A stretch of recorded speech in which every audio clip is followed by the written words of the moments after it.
테슬라 소식입니다.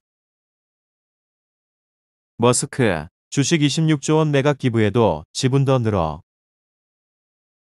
일론 머스크 테슬라 최고 경영자가 지난해 거의 220억 달러어치 테슬라 주식을 팔거나 기부했지만 보유 지분은 오히려 늘었다고 CNBC 방송이 15일 보도했다.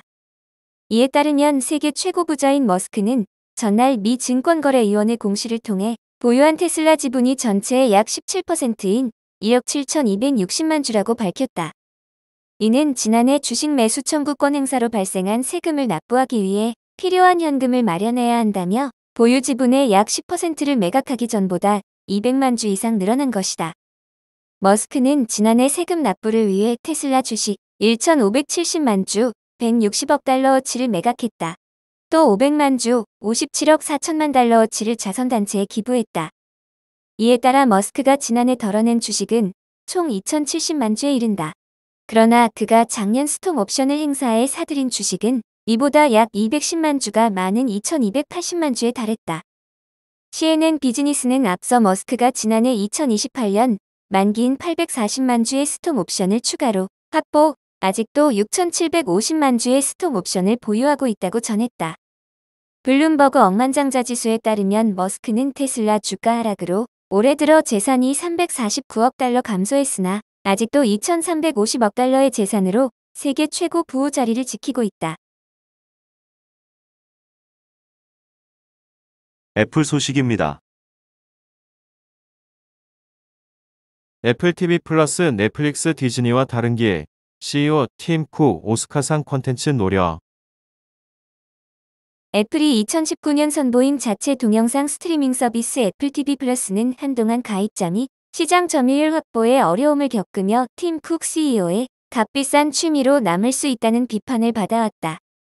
넷플릭스와 아마존, 디즈니 등 막강한 경쟁사들이 난립한 시장에서 애플 TV 플러스가 초반에는 애플 기기 사용자에만 제공되던 태생적 한계를 안았고 뚜렷한 장점도 내세우기 어려웠기 때문이다. 그러나 팀 쿡 CEO는 애플 TV 플러스의 미래에 강한 자신을 보이며 기존 스트리밍 서비스에서 쉽게 시도하지 않은 작품성 중심의 자체 콘텐츠 제작에 집중하는 방식으로 차별화를 추진해왔다. 그 결과 애플 TV 플러스 자체 제작 콘텐츠는 전 세계 드라마 및 영화 시상식에서 여러 상을 받고 올해 아카데미 시상식 작품상 후보작도 나오는 등 품질을 인정받으며 점차 두각을 나타내고 있다. 시장 조사기관 저스트워치에 따르면 지난해 4분기 미국 동영상 스트리밍 시장에서 애플 TV 플러스가 차지한 가입자 수 기준 시장 점유율은 5% 수준에 그쳤다. HBO 맥스 점유율은 12%, 홀루와 디즈니 플러스는 각각 13%, 아마존은 19%, 넷플릭스는 25% 점유율을 기록한 데 비춰보면 경쟁사보다 크게 뒤처지는 수준이다. 애플이 2019년 선보인 애플 TV 플러스는 미국 기준 월 4.99달러의 저렴한 요금에도 생태계가 폐쇄적이고 자체 콘텐츠가 많지 않다는 근본적 약점 때문에 시장에 빠르게 안착하지 못했다. 팀 쿡 CEO는 애플 TV 플러스의 자체 동영상 콘텐츠 제작과 외부 콘텐츠 라이선스 계약에 막대한 돈을 투자하기로 결정했고 초반에 선보인 자체 콘텐츠 제작에만 60억 달러를 쏟아부었다. 현재 애플이 애플 TV 플러스로 보는 금전적 손실과 가입자 유입 부진을 고려하면 사업은 사실상 실패에 가깝다. 하지만 팀 쿡 CEO는 애플이 넷플릭스나 디즈니, 아마존 등 경쟁사처럼 단기간에 많은 이용자를 끌어들일 수 있는 블록버스터 작품에 집중하지 않겠다는 태도를 보이고 있다. 이런 전략은 애플이 지난해 4분기 실적 발표 컨퍼런스에서 애플 TV 플러스 자체 제작 콘텐츠들이 2년 만에 전 세계 890개 시상식 후보에 포함되고 200개 넘는 상을 수상했다고 밝히면서 뚜렷해졌다. 애플이 흥행보다 작품성을 중심으로 자체 콘텐츠 제작에 투자한 성과의 결실이 오스카상 수상 기회로 나타났다는 데 의미가 있다. 팀 쿡 CEO는 애플 TV 플러스가 아이폰과 맥, 아이패드, 애플워치와 앱스토어 등 애플 제품 및 서비스 생태계의 연장선 역할로 최대한 많은 사용자를 생태계 안에 남도록 하는 역할을 하도록 기대하고 있다. 따라서 단기간에 유행을 타며 소비되는 콘텐츠보다 애플 생태계 이용자들이 믿고 볼 수 있는 콘텐츠를 중심으로 선보이는 차별화된 전략을 쓰고 있다. 마이크로소프트 소식입니다. 현금 창출력 높은 기업 주목. 내년까지 미국의 7에서 8회 금리 인상 가능성이 나오는 가운데 현금 창출력이 높은 업종과 기업에 주목해야 한다는 전략이 제시됐다. 현금 흐름이 견고한 기업은 금리 상승기에 펀더멘탈과 수급 안정성이 더 부각되기 때문에 장 반등 시 강세를 보일 수 있다는 분석이다. 미 증시에서는 반도체, 정보기술 하드웨어 소프트웨어, 미디어, 엔터 등이 현금 창출력이 돋보이는 업종으로 꼽혔다. 신한금융투자는 금리 인상기 주목해야 할 것은 기업들의 현금 창출력이라며 보유한 현금이 크고 현금흐름이 탄탄한 기업은 자금 조달 필요성이 낮고 미래 성장을 위한 투자도 제약되지 않아 향후 주가와 펀더멘털 안정성이 부각될 가능성이 높다는 의견을 내놨다. 금리가 오르면 현금이 부족한 기업의 경우 자금 조달과 투자가 위축되는 경향이 있다. 성장을 위해 외부에서 부채로 자금을 조달할 경우 높아진 금리는 순이익에 악영향을 미친다. 증시에서 자금을 조달할 수도 있지만 주주 가치가 훼손될 가능성이 있다. 이런 상황에서 현금 창출력이 뛰어난 기업은 오히려 자사주 매입, 배당 등 주주 환원 정책까지 펼치면서 프리미엄까지 받을 수 있다. 실제 글로벌 증시에서는 최근 3개월간 현금 흐름이 좋은 기업들이 선방하고 있다. 자사주 매입 기업에 투자하는 상장 지수 펀드인 인베스코 바이백 어치버스는 올 들어 마이너스 3.87%, 전 고점 대비 마이너스 5.9% 하락률을 보이는데 그쳤다. S&P 500 지수가 올 들어 7%가량 떨어진 것에 비하면 양호한 성과다. 반면 최근 기업 공개를 한 중소형 기술주를 주로 담는 대표 ETF인 르네상스 IPO는 연초 대비 마이너스 14%, 고점 대비 38.4%의 큰 하락폭을 보이고 있다. 기술주도 현금 흐름 유무가 명암을 갈랐다. 대형 성장주가 고점 대비 13.1% 하락하는 동안 중소형 성장주는 22.5% 떨어졌다. 김성환 신한금융투자연구원은 자사주 매입 등에서 보이는 수급, 향후 성장을 위한 투자 여력 등에 대한 신뢰 여부가 주가 차별화로 이어졌다고 말했다.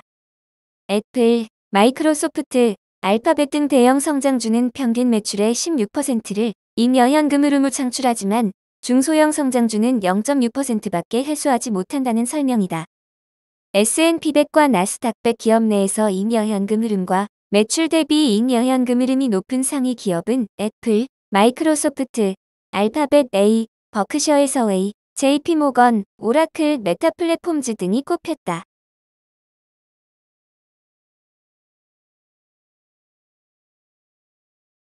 아마존 소식입니다. 아마존 기업 가치 1조 불 미반영. 현재 시가총액 1조 6천억 달러 수준인 아마존 기업 가치가 지금보다 1조 달러가량 더 커져야 한다는 주장이 나왔다. 17일 월스트리트 저널 등 주요 외신에 따르면 미국 헤지펀드계의 거물 투자자인 다니엘 로앱은 최근 펀드 투자자들과의 비공개 회담에서 아마존의 미개척 가치가 1조 달러에 이를 것이라고 밝혔다. 다니엘 로앱은 행동주의 펀드인 서드포인트를 이끌고 있다. 로앱은 아마존의 두 사업축인 전자상거래 부문과 아마존 웹서비스 부문의 가치가 현재 시총에 충분히 반영돼 있지 않다고 말했다. 특히 오즈 부문만의 기업 가치가 1조 5천억 달러 이상이며 이는 현재 회사의 시총인 1조 6천억 달러에 육박한다고 강조했다. 여기에 전자상거래 부문 기업 가치는 약 1조 달러로 추정했다. 로앱에 따르면 아마존의 적정 기업 가치는 2조 5천억 원 선이다. 서드포인트는 지난해 말 기준 아마존 지분 7억 8,400만 달러를 보유 중인 것으로 알려졌다. 전분기의 보유량 6억 800만 달러보다 늘어난 규모다. 미국 하원은 지난해 플랫폼 독점 금지 등 빅테크 규제안을 발해 규제 강도를 높이고 있다. 아마존이 아마존닷컴을 통해 판매하는 자체 브랜드 상품들이 다른 판매자들의 이익을 침해한다며 이를 부당 독점 행위로 보고 플랫폼을 쪼개거나 자체 브랜드 사업을 중단하도록 하는 법안이다. 아마존은 이 같은 규제안에 대해 반독점에 대한 주변적인 개념은 중소기업을 파괴하고 소비자에게 피해를 줄 것이라고 분할 반대 의사를 밝힌 바 있다. 아마존 주가는 지난 2020년 코로나19로 인한 수혜를 받으며 76% 급등했다.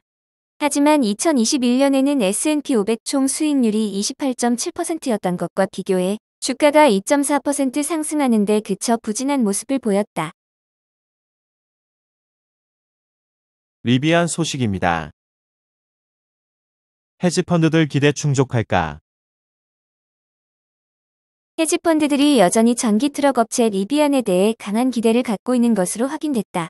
리비안은 지난해 11월 12일 주당 $78에 기업 공개가 이뤄진 뒤 주가가 급등한 바 있다.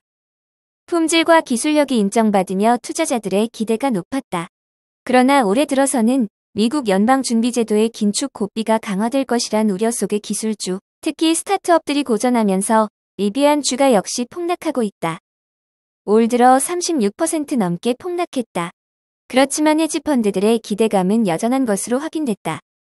타이거 클럽 헤지펀드 가운데 하나인 바이킹 글로벌, 서드포인트, D1 캐피털 파트너스 등이 15일 공시에서 모두 리비안 지분을 상당분 확보하고 있음이 확인됐다. 타이거 클럽 가운데 하나인 바이킹은 지난해 말 현재 리비안 지분을 모두 320만 4,389주 보유하고 있는 것으로 나타났다. 평가액은 지난해 말 현재 3억 3,230만 달러에 이른다. 바이킹은 대신 전기차 대장주인 테슬라 지분은 대폭 감축했다. 54.8%, 17만 3,672주를 매각했다. 바이킹은 아울러 차량 공유업체 우버 지분도 66% 추가 확보한 것으로 나타났다. 타이거 클럽은 타이거 매니지먼트 출신들이 만든 헤지펀드들을 일컫는 말이다. 타이거 매니지먼트 직원들이 헤지펀드계의 근간을 형성하면서 시장 흐름을 좌우하고 있다. 바이킹 창업자 안드레아스 알보르세는 타이거 매니지먼트의 유명 펀드 매니저 줄리언 로버슨에게 훈련받은 인물이다. D1 캐피털도 리비안에 거는 기대감이 높다. 공시에 따르면 지난해 12월 말 현재 리비안 보유 지분 규모가 16억 달러에 이른다. D1 캐피털 포트폴리오에서 두 번째로 비중이 높은 종목이 리비안이다. 바이킹이 테슬라 지분을 매각한 것과 달리 D1 캐피털은 테슬라 지분 역시 사들였다. 지난해 말 현재 1억 4,750만 달러 규모의 테슬라 지분을 보유 중이다. 댄 로브의 서드포인트 역시 리비안 지분을 대규모로 확보하고 있다. 지난해 말 현재 약 4억 달러 규모의 리비안 지분을 갖고 있는 것으로 공시로 알려졌다. 다만 바이킹이나 D1 캐피털과 달리 서드포인트 포트폴리오에서 리비안 지분 비중은 높은 편은 아니다. 서드포인트의 토별 종목들은 아마존, 알파벳, 마이크로소프트 등이다. 이들 토별 종목 가운데 가장 비중이 작은 스탠더드 앤드 푸어스 글로벌 보유 규모는 4분기 말 현재 4억 7,200만 달러 수준이다. 한편 리비안은 지난해 그야말로 대박을 쳤다. 78달러의 주식을 공모했지만 주가가 폭등해 172달러를 돌파하기도 했다. 그러나 지금은 60에서 70달러 수준을 보이고 있다.